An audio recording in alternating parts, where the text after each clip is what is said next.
This is your news source evening bulletin for today, Friday, the 19th day of February in the year 2021. I'm Gordon Mosley. Here's what we're tracking tonight. While the chief executive officer of the Giftland Mall has declared victory and claims that the court has ruled that he does not owe any taxes to the Georgetown City Council, the attorney for the City Council, Darren Wade, is insisting that the court made no such ruling. Chief Justice Roxanne George on Thursday dismissed the city's claim for over $100 million in taxes from the Giftland Mall. The Giftland CEO in a statement is demanding an apology from the city mayor by tomorrow. He said if none is offered, he intends to sue the mayor. You need to come down to Giftland, and we're giving him until 2 o'clock on Monday. And if he's not here at 2 o'clock on Monday with a full apology to the Giftland Group and to me personally, I will sue him personally because what he did was personal. And I will sue him for $200 million for the damage which he has done to me and my company. But the City Council's attorney Darren Wade explained this afternoon that the matter was dismissed on the grounds that a proper evaluation of the taxes owed was not done. He said that is not the same as no taxes being owed. In yesterday's proceedings, the court would have squashed the demand notes sent by the city to MCG Investment demanding owed taxes.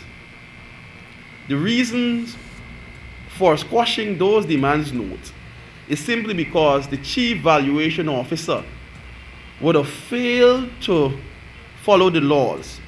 And that law is Chapter 2804, the Valuation for Rates in Taxes Act. As we all are aware, the law requires that properties to be valued every 5 years. The reality is that these properties, the properties in Georgetown and the entire country, has not been valued since 1996. Consequently, there is no lawful list. The attorney also said while taxes cannot be demanded based on a system that has not been updated, that does not mean that taxes are still not owed.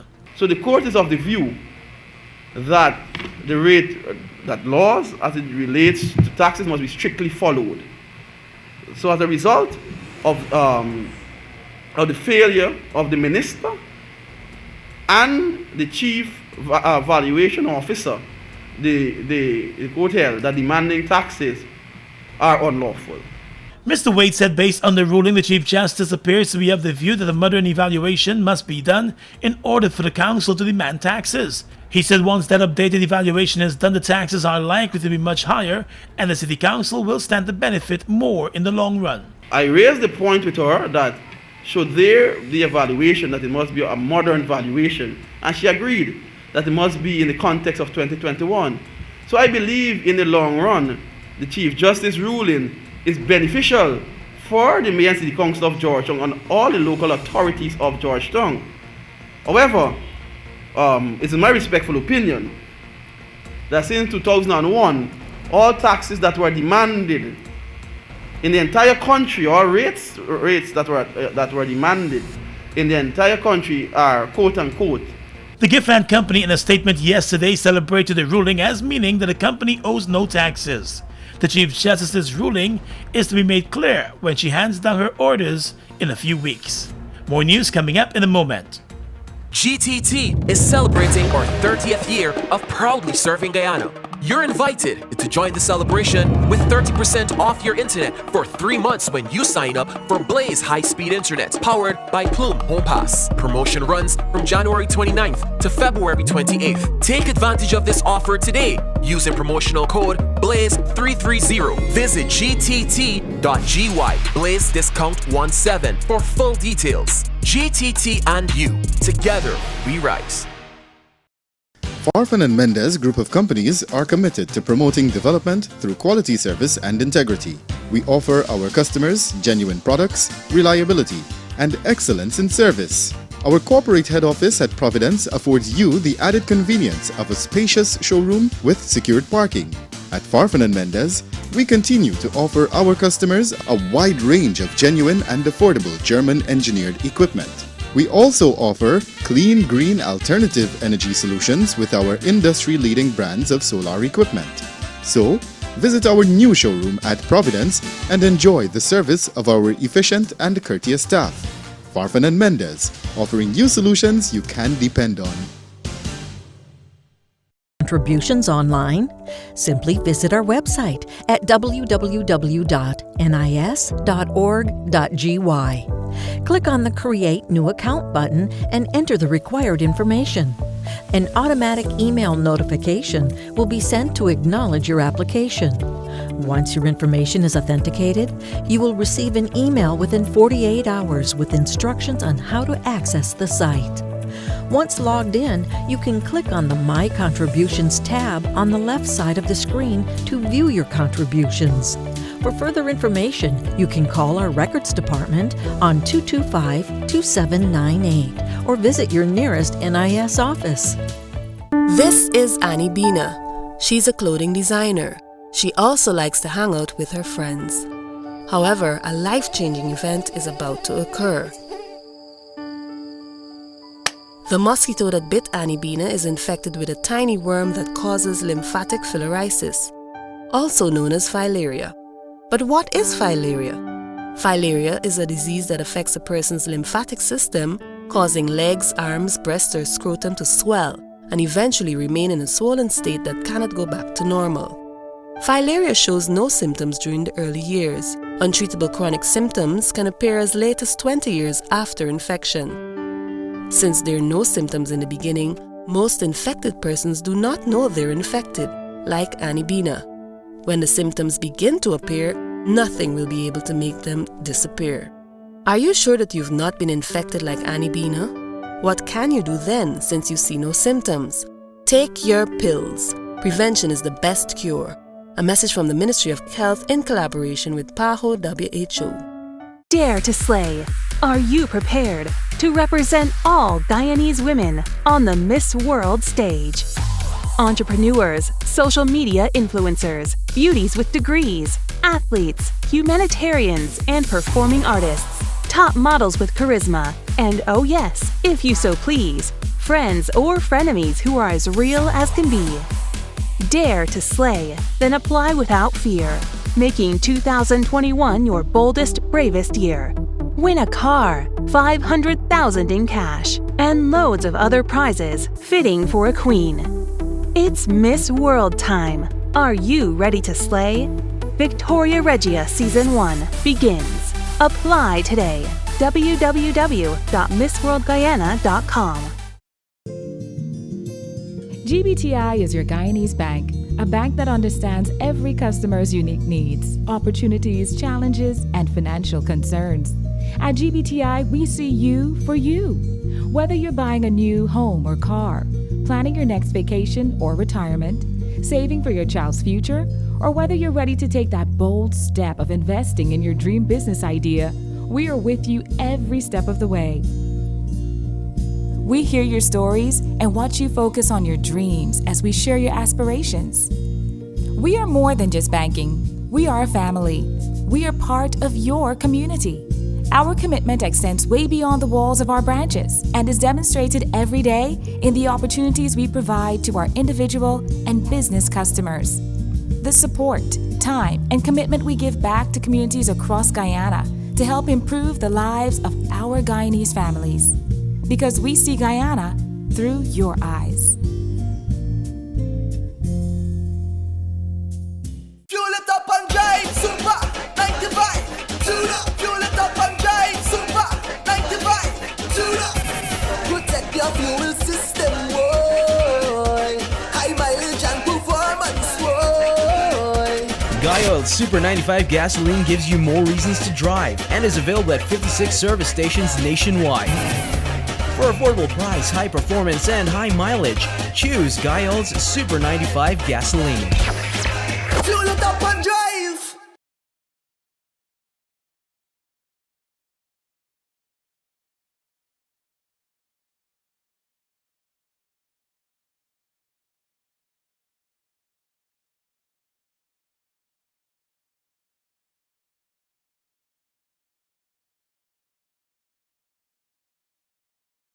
With the Health Ministry continuing its vaccination of healthcare workers against COVID-19, the Guyana government is also continuing negotiations with India to procure a large number of the vaccines for the wider population.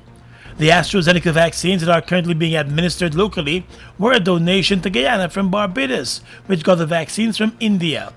Minister of Health Dr. Frank Anthony today said feedback on the talks to purchase the vaccines have been good so far. Rolling out the vaccines after we receive a donation from the government of Barbados of 3,000 doses of vaccine.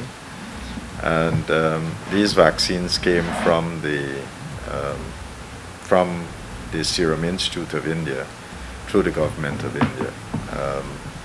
And so that's the one that we have started with. As you know, AstraZeneca vaccine has an efficacy of about 63%.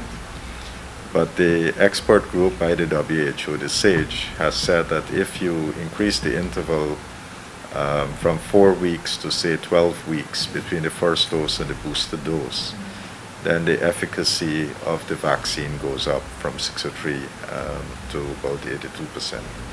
So we are using the larger interval because we want to make sure that the persons who have received the vaccine can have better efficacy with the vaccine. The government is hoping that once it is able to secure an adequate number of vaccines, it could vaccinate up to 80% of the population by the end of the year. Coronavirus cases in the country continue to climb, however. In the past 24 hours, the country has recorded 19 new cases. The death toll remains at 189.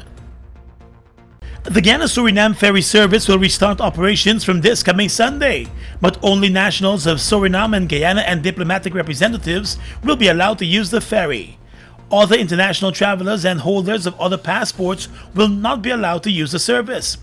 In a statement last evening, the Public Works Ministry announced that the ferry will operate on Sundays, Wednesdays, and Fridays until further notice. The Guyana departure time has been set at 9 a.m. on those days, with a return trip to Guyana by 1 p.m. Passengers traveling between Guyana and Suriname on the service must have a negative COVID-19 PCR test that should have been taken within 72 hours of their travel. The Guyana-Suriname ferry service has been closed since last March because of the COVID-19 pandemic. An earlier attempt was made to reopen the service a few months ago, but that was put on pause after hundreds of Cuban nationals in Suriname gathered at a crossing there to come across to Guyana. The government of Guyana today terminated the $413 million contract for the rehabilitation of the Leguan ferry stelling. The contract for the rehabilitation was first signed back in September of 2018 under the previous government. In a statement this afternoon, the Ministry of Public Works announced the termination of the contract with Esmeralda Contracting Services, stating that the company is incapable, unable, and does not possess the wherewithal to successfully execute the project. According to the ministry, the contractor received payments totaling more than $199.4 million, which is almost 50% of the contract sum, and seems to be outside of normal procurement practices. The ministry said the contract should have been completed within 6 months, but it is still incomplete at this time. While acting on information, agents of the Customs Anti-Narcotics Unit carried out searches on a box of Guyanese ornaments that was being shipped out of the country and discovered a quantity of cocaine. The box, which contained the Guyana Tourism Book and various locally made craft pieces and ornaments, was discovered with false sides. According to KANU, when the false sides were removed, 294 grams of cocaine was found in the false bottom of the same box. The bust took place last Thursday at the shipping company, and KANU has since made one arrest as it continues to probe the matter. KANU investigators have found that the drug pushers, in their attempt to get cocaine out of Guyana, have been using more shipping companies. Earlier this week, a quantity of cocaine was found in a box of fudge that was destined for the United States. A husband and wife were arrested and charged. The husband pleaded guilty and is now serving 4 years in jail for the crime. The case against the wife was withdrawn.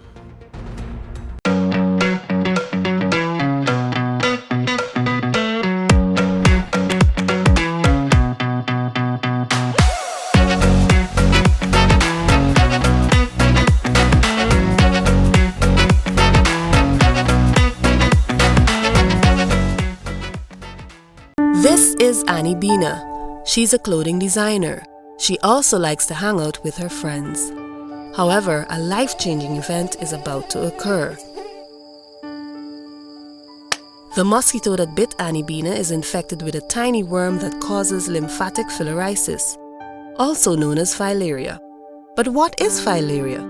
Filaria is a disease that affects a person's lymphatic system, causing legs, arms, breast, or scrotum to swell and eventually remain in a swollen state that cannot go back to normal. Filaria shows no symptoms during the early years. Untreatable chronic symptoms can appear as late as 20 years after infection. Since there are no symptoms in the beginning, most infected persons do not know they're infected, like Annie Bina. When the symptoms begin to appear, nothing will be able to make them disappear. Are you sure that you've not been infected like Annie Bina? What can you do then since you see no symptoms? Take your pills. Prevention is the best cure. A message from the Ministry of Health in collaboration with PAHO WHO.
This is Annie Bina. She's a clothing designer. She also likes to hang out with her friends. However, a life-changing event is about to occur. The mosquito that bit Annie Bina is infected with a tiny worm that causes lymphatic filariasis, also known as filaria. But what is filaria? Filaria is a disease that affects a person's lymphatic system, causing legs, arms, breast, or scrotum to swell and eventually remain in a swollen state that cannot go back to normal. Filaria shows no symptoms during the early years. Untreatable chronic symptoms can appear as late as 20 years after infection. Since there are no symptoms in the beginning, most infected persons do not know they're infected, like Annie Bina. When the symptoms begin to appear, nothing will be able to make them disappear. Are you sure that you've not been infected like Annie Bina? What can you do then since you see no symptoms? Take your pills. Prevention is the best cure. A message from the Ministry of Health in collaboration with PAHO WHO.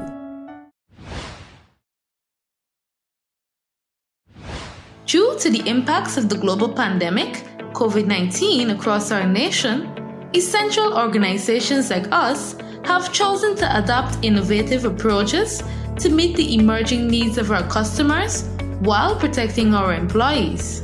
Here are some quick tips to make managing your GPL bill easier while we practice social distancing.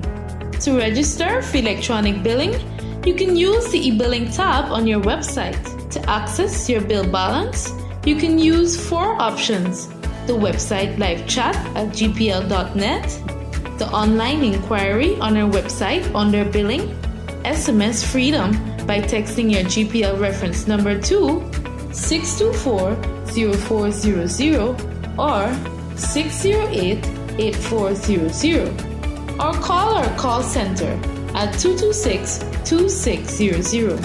A message from the Guyana Power and Light Incorporated. We are legions of men standing strong, but never too proud to stoop and help someone. We must send a clear signal to all. Do right. Walk in upright ways, knowing that's what being a man is all about. And ever aware that things will only get worse when good men do nothing. Stand strong. Be the one to live right.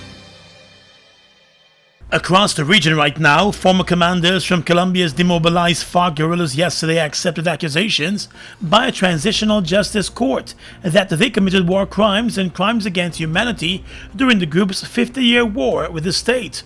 The ruling in January by the Special Jurisdiction for Peace, created under the 2016 peace deal between the government and the rebels, was the first time the JEP attributed criminal responsibility for hostage-taking to former leaders of the Revolutionary Armed Forces of Colombia, FARC.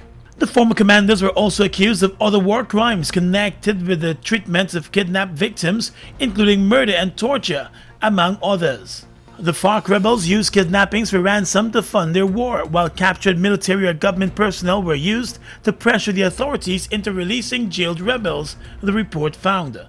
By accepting the accusations, the former commanders could face restrictions on their freedoms for 5 to 8 years. 11 days after the first round of the presidential election was held in Ecuador, it is still not clear who will join first-place candidate Andres Arauz in the second round. The difference between the second and third place candidates was so close that they both demanded a recount. However, that recount was halted after the Electoral Council could not agree on whether to grant the request. The second round is scheduled for the 11th of April. With 32.71% of the votes, left-wing economist Andres Arauz has already secured his place in the second round. The 36-year-old has the support of the former President Rafael Correa, who governed Ecuador from 2007 until 2017. Mr. Correa did not stand in this election, as he was sentenced in absentia for corruption and is banned from holding political office for 25 years. But he continues to wield a lot of influence in his home country. And finally tonight, international news. Cocaine weighing more than 2,300 kilograms and with an estimated value of 184 million pounds has been found inside a consignment of bananas that arrived in the United Kingdom from Colombia. The haul of cocaine was intercepted and the drugs were removed, the National Crime Agency said. The pallets were then loaded with dummy packages and delivered to Tottenham Industrial Estate in North London. 10 people were arrested over the haul, which represents one of the UK's biggest ever drug seizures. The NCA said 3 people had been charged. The raid was a joint operation between the NCA and the Met Police and was the culmination of a week-long investigation following intelligence received by detectives. And that's your News Source Evening Bulletin for tonight. I'm Gordon Mosley reporting.